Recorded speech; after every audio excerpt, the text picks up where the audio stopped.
Hello friends, welcome to ஆரோக்கிய சமையல். இன்னைக்கு நம்ம ஒரு சிம்பிளான ஸ்நாக்ஸ் ரெசிபி தான் பண்ண போறோம். வாங்க எப்படி செய்யலாம்னு பார்க்கலாம். ஒரு மிக்சிங் பவுல் எடுத்துக்கலாம். இதுல ஒரு கப் துருவன கேரட் எடுத்திருக்கேன். இதை நம்ம அதில் போட்டுடலாம். இந்த கேரட் கொஞ்சம் பெருசா துருவிக்கலாம்.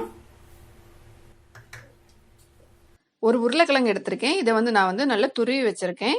இது கலர் சேஞ்ச் ஆகாம இருக்கிறதுக்கு தண்ணியில போட்டு வச்சிருக்கேன். இப்ப தண்ணியில இருந்து புழிஞ்சிட்டு நம்ம இந்த பவுல்ல போட்டுக்கலாம்.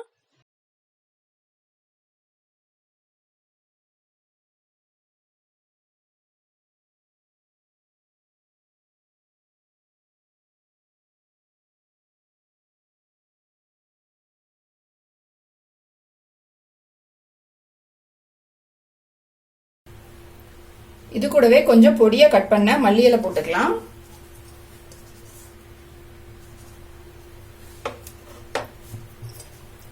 ஒரு ஸ்பூன் வச்சு இது எல்லாத்தையும் மிக்ஸ் பண்ணிடலாம்.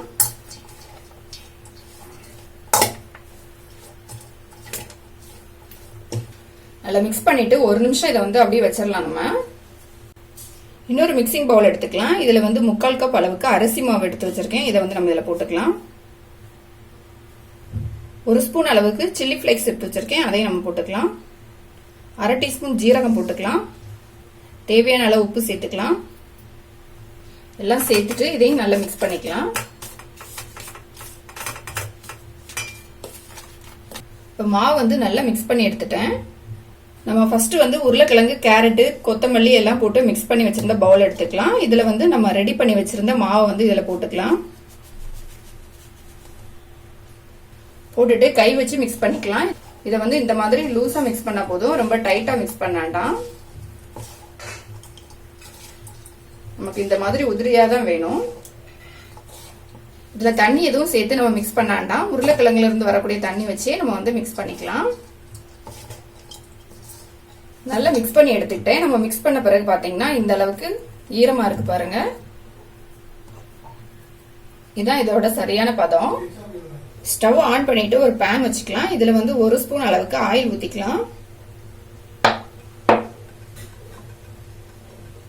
ஆயில் ஊத்தி லைட்டா சூடான பிறகு நம்ம ரெடி பண்ணி வச்சிருந்த இந்த மிக்ஸ் எடுத்துக்கலாம். எடுத்துட்டு நம்ம இதுல வச்சுக்கலாம்.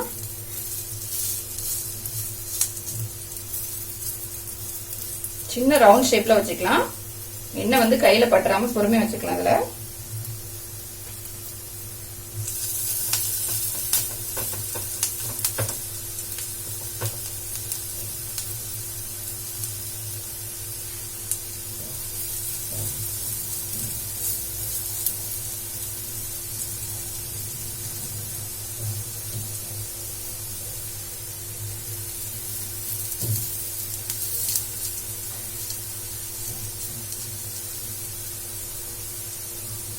கையில வச்சுட்டு ஒரு ஸ்பூன் வச்சு லைட்டா பிரஸ் பண்ணி விட்டுடலாம்.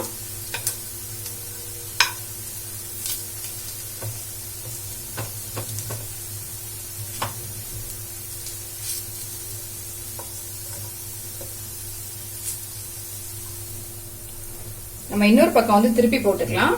ஒரு ஸ்பூன் வச்சு நம்ம மெதுவா திருப்பிக்கலாம். இதை நம்ம சிம்ல வச்சுட்டே வேக வச்சுக்கலாம். அப்பதான் நம்ம போட்டிருக்க இந்த கேரட், உருளைக்கிழங்கு எல்லாம் நல்லா வெந்து வரும்.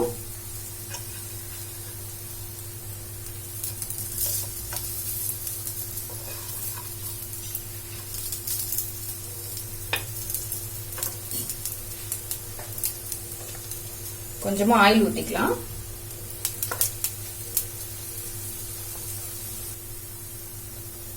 நம்ம எடுத்துடலாம். இப்போ 2 சைடுமே நல்லா வெந்துடுச்சு. நல்லா கிறிஸ்பியாவும் ஆயிடுச்சு. நம்ம எடுத்துடலாம்.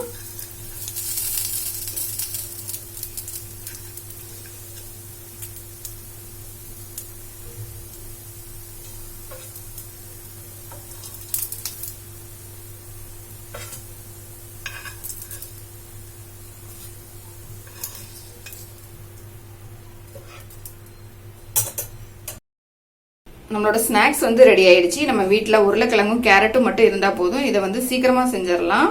அரிசி மாவு சேர்த்திருக்கிறதுனால நல்ல கிறிஸ்பியாவும் நல்ல முறுவலாவும் இருக்கும். கண்டிப்பா ட்ரை பண்ணி பாருங்க. இந்த வீடியோ உங்களுக்கு பிடிச்சிருந்தா லைக் பண்ணுங்க, ஷேர் பண்ணுங்க. மறக்காம என்னோட சேனலை சப்ஸ்கிரைப் பண்ணுங்க.